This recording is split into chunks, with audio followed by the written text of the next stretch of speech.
আমিষ আলুর দম কিভাবে বানাবো তো চলুন দেখে নেওয়া যাক। প্রথমে আমি এখানে আলুগুলোকে ভালো করে সেদ্ধ করে ছোকলাগুলো ছাড়িয়ে নিয়েছি। এবার আমি কড়াইতে নিয়ে নিচ্ছি 2 চামচ সর্ষের তেল। তেলটা খুব ভালোভাবে গরম করে নেব, তারপর আমি আলুগুলো তেলে ছেড়ে দেব।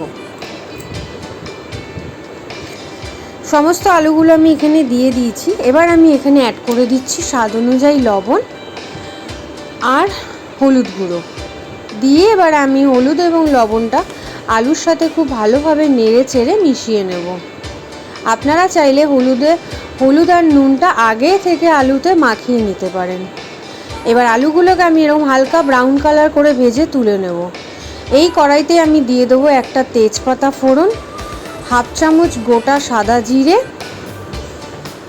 আর দিয়ে দেব আমি এখানে থেতো করা গোটা গরম মশলা আর একটা শুকনো লঙ্কা ফোড়নটা একটু নাড়াচাড়া করে নেব।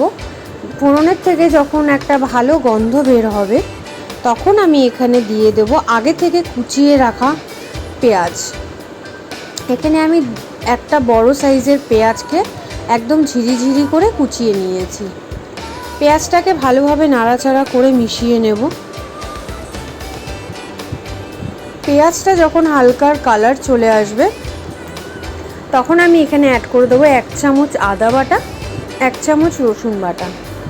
এইবার আবারও আমি সমস্ত উপকরণটা খুব ভালোভাবে মিশিয়ে নেব। এবার আমি এখানে অ্যাড করে দিচ্ছি কুচনো টমেটো। এখানে আপনারা টমেটোটাকে পেস্ট করেও দিতে পারেন, সেক্ষেত্রে গ্রেভিটা অনেক বেশি ঘন হবে। সমস্ত উপকরণটা আবারও ভালোভাবে মিশিয়ে নেব। আমার এখানে টমেটোটা সেদ্ধ হয়ে এসছে। এবার আমি এখানে দিয়ে দিচ্ছি 1 চামচ হলুদ গুঁড়ো, 1 চামচ জিরের গুঁড়ো, আর দিয়ে দিচ্ছি 1 চামচ ধনে গুঁড়ো, আর দিয়ে দেব 1 চামচ লঙ্কার গুঁড়ো, সামান্য নুন, একদম 1 চিমটে চিনিটাকে আমি এখানে ব্যবহার করছি নুনের স্বাদটাকে ব্যালেন্স করার জন্য। আপনারা চাইলে এটাকে বাদ দিতে পারেন।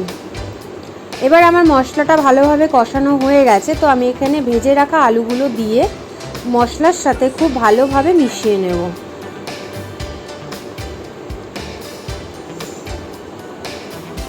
আমার আলুগুলো মশলার সাথে খুব ভালোভাবে মিশিয়ে নেওয়া হয়ে গেছে। এবার আমি এখানে দিয়ে দিচ্ছি 1/2 কাপ গরম জল।